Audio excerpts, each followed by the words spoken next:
আসসালামু আলাইকুম দর্শক, আমি রুনা আক্তার জানিয়ে দিব আজকের বিশেষ খবর। প্রথমে থাকছে শিরোনাম। শহীদ ওসমান হাদির খুনের ঘটনায় নতুন মোড়, ফাঁস হল রাঘব বোয়ালদের মুখোশ ফাঁস, খোঁজ মিলল হাদি হত্যার অন্যতম মাস্টারমাইন্ডের। অবশেষে ধরা খেল 3 শুটার গ্রেপ্তার, ডিম থেরাপিতে গডফাদারের নাম ফাঁস, নিজের জালে নিজেই আটকা পড়ল খুন। এবং সর্বশেষ জানিয়ে দিব মোসাব্বিরের গায়েব হওয়া ফোনে কার গোপন ভিডিও ছিল, কিলিং মিশনের আসল মাস্টারমাইন্ডের পরিচয় ফাঁস। ধরা খেল 3 শুটার গ্রেপ্তার, ডিম থেরাপিতে গডফাদারের নাম ফাঁস। 2026 সালে নির্বাচনের উত্তাপ ছড়ানোর আগেই কারওয়ান বাজারে টাকার খনিতে আচমকাই নিভে গেল উদীয়মান এক নেতা মুসাব্বিরের জীবন প্রদীপ। তেজগাঁওয়ের ব্যস্ত রাস্তায় 5 রাউন্ড ফায়ার, আর তাতেই নিশ্চিত হলো টার্গেটের শেষ পরিণতি। কিন্তু অপারেশন শেষ করে কেন মুসাব্বিরের 2টি দামি মোবাইল ফোন গায়েব করল দুর্বৃত্তরা? ওই ডিজিটাল ডিভাইসে কি এমন ভয়ঙ্কর গোপন ফাইল ছিল যা সামনে এলে বড় কোনো গডফাদারের মুখোশ খসে পড়ত? নাকি কারওয়ান বাজারের হাজার কোটি টাকার লুটেরা সিন্ডিকেটের কাছে তিনি হয়ে দাঁড়িয়েছিলেন গলার কাটা? আইনের জালে 3 জন শুটার ধরা পড়লেও পর্দার আড়ালের সেই ঠান্ডা মাথার শয়তান আসলে কে? আজকের আমাদের এই পর্বে তন্ন করে খোঁজা হবে এই হাই প্রোফাইল ঘটনার ভেতরের সেই অজানা অধ্যায়, যা নিউজ পোর্টালে ছাপা হয়নি। অপারেশন 7 জানুয়ারি ছিল একদম সিনেমার অ্যাকশন দৃশ্যের মতো সাজানো এক ভয়ঙ্কর ছক, যা কারওয়ান বাজার এলাকাকে মুহূর্তের মধ্যেই স্তব্ধ করে দিয়েছিল। দিনটি ছিল বুধবার এবং ক্যালেন্ডারের পাতায় তারিখ ছিল 7 জানুয়ারি 2026। ঘড়ির কাঁটায় তখন রাত 8টা বেজে গেছে এবং কারওয়ান বাজারের মতো টাকার খনি তখনও জমজমাট। তেজতুরি বাজার এলাকার হোটেল সুপারস্টারের ঠিক পাশের গলি দিয়ে মানুষজন স্বাভাবিকভাবেই চলাফেরা করছিল, কিন্তু কেউ ঘুণাক্ষরেও টের পায়নি যে সেখানে এক ভয়ঙ্কর ফাঁদ পাতা হয়েছে। আহসানুল্লাহ টেকনোলজি ইনস্টিটিউটের সেই সরু গলিতে আগে থেকেই পজিশন নিয়েছিল কয়েকজন অচেনা যুবক, যাদের হাতে ছিল চটের বস্তা। তাদের দেখে মনে হচ্ছিল তারা হয়তো বাজারের সাধারণ কুলি বা দিনমজুর, কিন্তু এই নিরীহ বেশভূষার আড়ালেই লুকিয়েছিল ঠান্ডা মাথার শয়তানরা। আজিজুর রহমান মুসাব্বির যখন ওই গলিতে ঢুকলেন, তখনও তিনি বুঝতে পারেননি যে তার জন্য যমদূত অপেক্ষা করছে। কোনো কথা নেই বা কোনো হুঙ্কার নেই, বরং টার্গেট রেঞ্জে আসার মুহূর্তেই শুরু হয় আসল অ্যাকশন। পরপর 5টি ফায়ার, আর তাতেই মাটিতে লুটিয়ে পড়েন এক সময়ের দাপুটে এই নেতা। এই পুরো অপারেশনের স্টাইল দেখে তদন্তকারীরা রীতিমতো অবাক, কারণ এটি কোনো ছিকে মাস্তানের কাজ ছিল না। অ্যাকশনের চরম উত্তেজনার মুহূর্তেও শুটারদের হাত 1 সেকেন্ডের জন্য কাঁপেনি, যা প্রমাণ করে এই শুটাররা ছিল হাই প্রোফাইল ট্রেন্ড। মুসাব্বিরের পেটে এবং হাতে বিদ্ধ হওয়া প্রতিটি বুলেট এটাই বুঝিয়ে দেয় যে তারা জানতো ঠিক কোথায় হিট করলে গেম ওভার হবে। ঘটনাস্থলে মুসাব্বিরের সাথে থাকা তেজগাঁও থানার ভ্যান শ্রমিক ইউনিয়নের সাধারণ সম্পাদক আবু সুফিয়ান ব্যাপারী মাসুদও হামলাকারীদের হাত থেকে রেহাই পাননি এবং তিনিও গুলিবিদ্ধ হয়ে রাস্তায় পড়ে যান। মাত্র কয়েক মিনিটের মধ্যে পুরো মিশন কমপ্লিট করে হাওয়ার বেগে গায়েব হয়ে যায় সেই অপারেশন কারিগররা এবং পেছনে রেখে যায় শুধুই বারুদের গন্ধ। স্থানীয় লোকজন যখন ছুটে আসে, ততক্ষণে সব শেষ হয়ে গেছে। পরবর্তীতে মুসাব্বিরকে দ্রুত হাসপাতালে নেওয়া হলে ডাক্তাররা তাকে মৃত ঘোষণা করেন। তবে এই ঘটনার আসল রহস্য বের করতে হলে আমাদের একটু পেছনে ফিরে তাকাতে হবে ও মুসাব্বিরের অতীত জীবনের ফাইলটা খুলতে হবে। কে ছিলেন এই আজিজুর রহমান মুসাব্বির, আর কেনই বা তাকে নির্বাচনের ঠিক আগ মুহূর্তে এভাবে মাইনাস করে দেওয়া হলো? আদতে শরীয়তপুরের ছেলে হলেও মুসাব্বিরের বেড়ে ওঠা এবং রাজনীতির হাতে খড়ি এই তেজগাঁও ও কারওয়ান বাজার এলাকাতেই। তার বাবা খলিলুর রহমান একসময় এফডিসিটি চাকরি করতেন এবং কারওয়ান বাজারে তাদের জুতোর দোকান থাকায় এই এলাকার প্রতিটি অলিগলি তার নখদর্পণে ছিল। স্বেচ্ছাসেবক দলের নেতা হিসেবে তিনি ছিলেন বিএনপির রাজনীতির মাঠের এক পরিচিত মুখ এবং বেশ প্রভাবশালী। তবে তার এই রাজনীতির রাস্তা কখনোই মসৃণ ছিল না, বরং গত 15 বছর আওয়ামী লীগ শাসনামলে তিনি ছিলেন পুলিশের হিট লিস্টে।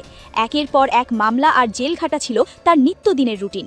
পাশাপাশি তাকে দমিয়ে রাখতে একাধিকবার কারাগারে পাঠানো হয়েছে, এমনকি তার জীবনে গুম হওয়ার মতো ভয়ঙ্কর চ্যাপ্টারও যোগ হয়েছিল বলে শোনা যায়। এত কিছুর পরেও 5 আগস্ট 2024-এর পট পরিবর্তনের পর তিনি আবার নতুন দমে মাঠে নামেন এবং এলাকা গোছাতে শুরু করেন।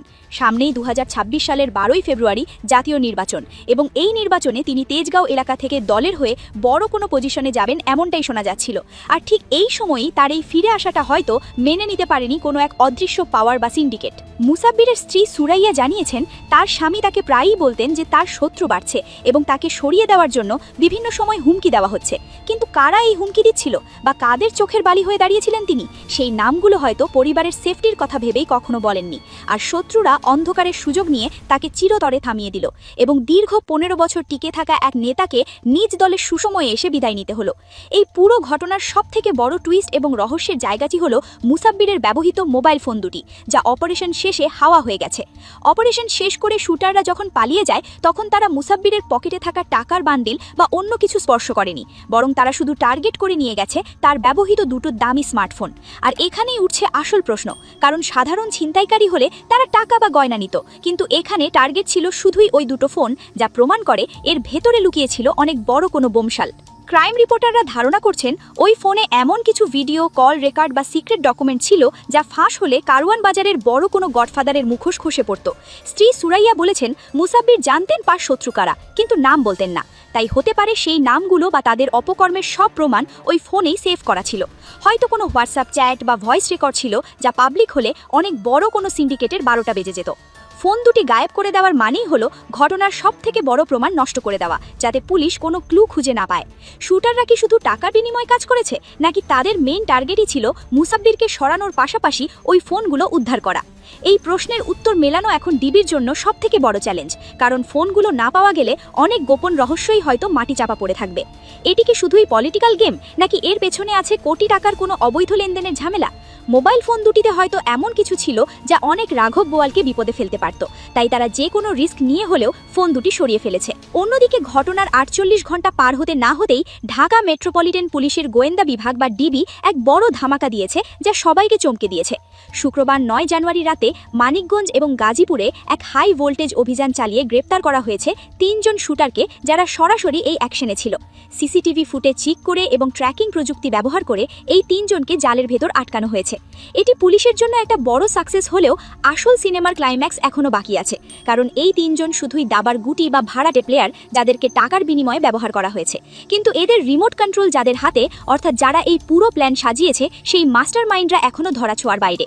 গ্রেপ্তারকৃতরা হয়তো রিমান্ডে মুখ খুলবে এবং জানা যাবে কারা তাদের হায়ার করেছিল, কিন্তু সেই রাঘব বোয়ালরা কি আসলেই আইনের আওতায় আসবে, নাকি তারা টাকার জোরে সব ম্যানেজ করে নেবে? পুলিশ বলছে তারা সব অ্যাঙ্গেল চেক করছে এবং আধিপত্য বিস্তার বা পলিটিক্যাল বিরোধ সবকিছুই তদন্তে আছে। তেজগাঁও থানার ওসি কনফার্ম করেছেন যে এটি একটি টার্গেটেড মিশন ছিল, কিন্তু এই মিশনের নকশা কার ড্রয়িং রুমে বসে করা হয়েছে সেটাই এখন দেখার বিষয়। এত কড়া সিকিউরিটির মধ্যে রাজধানীর বুকে অস্ত্রধারীরা কিভাবে এমন ওপেন গেম খেলে পালিয়ে গেল, সেটা নিয়েও পাবলিকের মনে প্রশ্ন আছে। যদিও শেষ পর্যন্ত তারা ধরা পড়েছে, কিন্তু এর পেছনের আসল ভিলেনদের মুখোশ না খোলা পর্যন্ত কেউ স্বস্তি পাচ্ছে না। এখন সবথেকে বড় প্রশ্ন হলো এই ঘটনার দায় কার এবং মুসাব্বিরকে সরিয়ে দেওয়ায় কাদের রাস্তা পরিষ্কার হলো? এখানে দুটি বড় সমীকরণ কাজ করছে যা একে অপরের সাথে কানেক্টেড। প্রথমটি হলো কারওয়ান বাজারের দখল ও চাঁদার সাম্রাজ্য। আমরা সবাই জানি কারওয়ান বাজার মানেই টাকার খনি, যেখানে প্রতিদিন কোটি কোটি টাকার বিজনেস হয়। ফুটপাত থেকে শুরু করে বড় আড়ত, সব জায়গা থেকেই চাঁদা তোলার একটা অলিখিত নিয়ম আছে, যা বছরের পর বছর চলছে। 5ই আগস্টের পর এই বাজারের কন্ট্রোল নিয়ে পুরনো গ্রুপ এবং নতুন গ্রুপের মধ্যে একটা ঠান্ডা লড়াই চলছিল। মুসাব্বির কি সেই লুটেরা সিন্ডিকেটের পথে বাধা হয়ে দাঁড়িয়েছিলেন, যার কারণে তাকে সরানো জরুরি হয়ে পড়েছিল? তার সাথে থাকা ভ্যান শ্রমিক ইউনিয়নের নেতা মাসুদের ওপর হামলা কি সেই ইঙ্গিতই দেয় না যে টার্গেট ছিল লেবার পলিটিক্স ও বাজার নিয়ন্ত্রণ? ভ্যান শ্রমিক ইউনিয়ন মানেই ট্রান্সপোর্ট সেক্টর, যার হাতে বাজারের চাবি থাকে। তাই অনেকেই মনে করছেন এটা শুধু পলিটিক্যাল ইস্যু নয়, বরং এর পেছনে আছে দীর্ঘদিনের টাকার ভাগ বাটোয়ারা নিয়ে ঝামেলা। লুটেরা গ্রুপ হয়তো তাদের পথের কাঁটা সরাতেই এমন জঘন্য পথ বেছে নিয়েছে। অন্যদিকে দ্বিতীয় পয়েন্ট হলো 2026 সালের 12ই ফেব্রুয়ারির নির্বাচন। তেজগাঁও এলাকায় মুসাব্বির ছিলেন এক স্ট্রং ক্যান্ডিডেট, যার পপুলারিটি ছিল তুঙ্গে। তাকে সরিয়ে দেওয়া মানেই হলো নির্বাচনের মাঠে একটা বড় গ্যাপ তৈরি হওয়া। এই ছিল এখনকার গুরুত্বপূর্ণ খবর। ভিডিওটি ভালো লাগলে লাইক দিন, শেয়ার করুন এবং সাবস্ক্রাইব করতে ভুলবেন না। পরবর্তী আপডেটে আবার দেখা হবে, ততক্ষণ পর্যন্ত ভালো থাকুন।